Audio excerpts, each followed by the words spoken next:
आपने यह कहावत तो जरूर सुनी होगी कि अतिथि भगवान का स्वरूप होते हैं।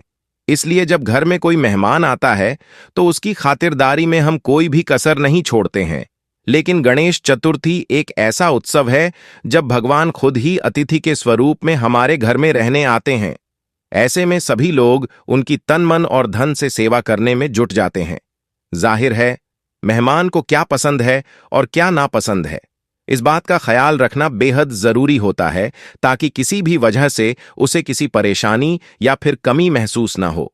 अब जब भगवान गणेश स्वयं ही मेहमान बनकर आ गए हों, तो घर पर आपको कौन से काम करने चाहिए और कौन से नहीं, इस बात की जानकारी जरूर होनी चाहिए। हमने इस विषय में उज्जैन के पंडित मनीष शर्मा जी से बात की और जाना कि गणपति स्थापना अगर घर में की जाए तो उस दौरान कौन से कार्य बिल्कुल भी न किए जाएं। इस पर पंडित जी कहते हैं, यह बात तो सभी जानते हैं कि किसी विशेष अवसर या फिर पूजा पाठ के दौरान घर को साफ रखना चाहिए और खाना भी बिना प्याज और लहसुन का बनना चाहिए। मगर इसके अलावा भी कुछ बातें हैं जिन्हें जान लेना जरूरी है। घर होना चाहिए। सुगंधित घर में गणपति स्थापना कर रहे हैं तो आपको घर की साफ सफाई के साथ ही इस बात का भी ध्यान रखना चाहिए कि हर वक्त घर सुगंधित बना रहे। इसके लिए आप धूप बत्ती, अगरबत्ती या फिर सुगंधित फूलों की मदद ले सकते हैं। हालांकि हर वक्त घर में धूप बत्ती और अगरबत्ती का धुआं आपको परेशान कर सकता है। इसलिए आपने जहां गणपति जी की स्थापना की हो वहां पर इत्र का छिड़काव करते रहें। इस दौरान आपको अपने घर की डस्टबिन को भी साफ रखना चाहिए और कहीं भी कूड़ा इकट्ठा करके नहीं रखना चाहिए। मन के विचार भी बदलें। घर पर जब कोई मेहमान आता है तो क्लेश को दूर रखना चाहिए। फिर जब भगवान गणेश खुद ही मेहमान हों तो क्लेश तो दूर की बात है, इसका विचार भी आपके मन में नहीं आना चाहिए। गणपति स्थापना के दौरान आपको मन के भाव भी साफ रखने चाहिए और जितनी हो सके इन दिनों लोगों की मदद करनी चाहिए। किसी से झूठ बोलना या फरेब करना किसी भी सूरत में ठीक नहीं है। फिर भी मानव जाति से भूल तो हो ही जाती है।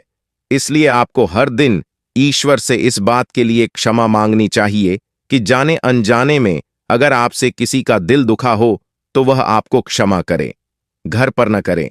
शोर आजकल का ट्रेंड है कि लोग जब घर पर गणपति रखते हैं तो वह तेज आवाज में संगीत चलाते हैं और ढोल बजाते हैं। श्री गणेश जी की स्थापना में इन सब का कोई महत्व नहीं है। पंडित जी कहते हैं, यह केवल एक फैशन है। पूजा पाठ का काम शांति से करना चाहिए, न कि ध्वनि प्रदूषण फैलाकर गणेश जी आपके घर में शांति से रह सकें। इसके लिए तेज आवाज में टीवी या लाउडस्पीकर न चलाएं। गणपति जी के भोजन का रखें खास ख्याल। आप जितने दिन भी घर पर गणपति की स्थापना करें उतने दिन उनके भोजन की व्यवस्था ठीक प्रकार से करें। ऐसा न हो कि आप पहले भोजन कर लें और फिर पूजा करें। पंडित जी कहते हैं, वैसे तो गणेश जी की स्थापना की है तो दिन में 4 बार भोग जरूर लगाएं। अगर आप ऐसा नहीं कर पा रहे हैं तो दिन में 2 बार अवश्य उन्हें भोग लगाएं। आपको ब्रह्म मुहूर्त में उठकर पूजा करने की जरूरत नहीं है, मगर इस बात का ध्यान रखें कि सुबह उठते ही आपको सबसे पहले स्नान करना है और गणेश जी की पूजा करनी है और उन्हें भोग लगाना है, फिर अपनी दिनचर्या शुरू करनी है। भगवान गणपति सभी भक्तजनों के बीच सर्वोपरि माने जाते हैं। इन्हें कई नामों से पुकारा जाता है, जैसे गणपति गजानन, दामोदर, विनायक, और इन्हीं नामों में एक विख्यात नाम है एक दंतधारी। आप सभी ने गणपति की प्रतिमा में सदैव एक दांत टूटा हुआ देखा होगा, इसीलिए इन्हें एक दंतधारी नाम से पुकारा जाता है। गणेश जी के इस दांत टूटने के पीछे भी कई तरह की पौराणिक मान्यताएं प्रचलित हैं। इन कथाओं के बारे में और गणपति के एक दांत होने के पीछे के रहस्य के बारे में वास्तु विशेषज्ञ प्रशांत मिश्रा जी बता रहे हैं कुछ बातें। आइए जानें क्या है इसका रहस्य। एक प्रचलित कथा के अनुसार भगवान विष्णु के अवतार परशुराम जी ने गणेश जी का एक दांत गुस्से में तोड़ दिया था।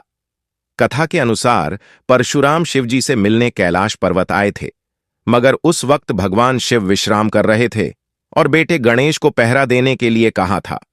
भगवान गणेश ने पिता की आज्ञा का पालन किया और परशुराम को शिव जी से मिलने से रोक दिया। इससे क्रोधित होकर परशुराम ने अपने फरसे से गणेश जी का दांत काट दिया था। तब से गणपति को एक दंत कहा जाने लगा। गणेश जी के दांत के बारे में एक और प्रचलित कथा यह है कि भगवान गणेश के बड़े भाई कुमार कार्तिकेय एक बार स्त्री पुरुषों के श्रेष्ठ लक्षणों पर ग्रंथ लिख रहे थे, जिसमें गणेश जी ने इतना विघ्न उत्पन्न कर दिया कि कार्तिकेय उन पर रुष्ट हो गए और कुपित होकर गणपति का एक दांत ही तोड़ डाल दिया। लेकिन जब भगवान शिव तक ये बात पहुंची तो उन्होंने समझाकर कार्तिकेय से गणेश को उनका दांत वापस लौटाने के लिए कहा। कार्तिकेय ने शिव जी की बात तो मान ली, साथ ही गणपति को यह अभिशाप भी दिया कि गणेश जी को अपना टूटा दांत हमेशा अपने साथ ही रखना होगा। अगर वो दांत को अपने से अलग करेंगे तो यही टूटा दांत उन्हें भस्म कर सकता है। तभी से गणपति एक दंत कहलाए। एक इसके पीछे कथा यह है कि जब वेद व्यास जी महाभारत की रचना कर रहे थे तो उसके लेखन के लिए उन्हें किसी कुशल लेखक की आवश्यकता थी और इसलिए उन्होंने प्रथम पूजनीय गणेश जी को याद किया। ऐसे में गणेश जी से इस शर्त के साथ लेखन के लिए आग्रह किया कि जब वेद व्यास महाभारत का कथावाचन करेंगे तो वह बीच में नहीं रुकेंगे और गणेश जी को वेद व्यास के बोलने की रफ्तार के अनुसार लिखना होगा, क्योंकि बीच में रुकने से कथा में विघ्न पैदा हो सकता है। गणेश जी ने उनकी बात स्वीकार कर ली और महाभारत का लेखन कार्य शुरू कर दिया। लेकिन बोलने की रफ्तार इतनी ज्यादा थी कि लिखते हुए गणेश जी की कलम ही टूट गई और गणपति ने अपने एक दांत को तो डचकर ही कलम का रूप दे दिया। तभी से गणेश एक दंतधारी बन गए। गणेश जी के एक दंतधारी होने के पीछे के एक और रहस्य के बारे में यह बात सामने आती है कि उन्होंने एक असुर का वध करने के लिए, जिसका नाम गजमुखासुर था, और उसे वरदान प्राप्त था कि वह किसी भी अस्त्र व शास्त्र से नहीं मारा जा सकता है। इसलिए गणपति ने जब ये देखा कि असुर अपने कृत्यों से ऋषियों और देवताओं को परेशान कर रहा है, तब उसे मारने के लिए गजानन ने अपने एक दांत को तोड़ डचकर उसका अस्त्र बना दिया और उसका वध कर दिया।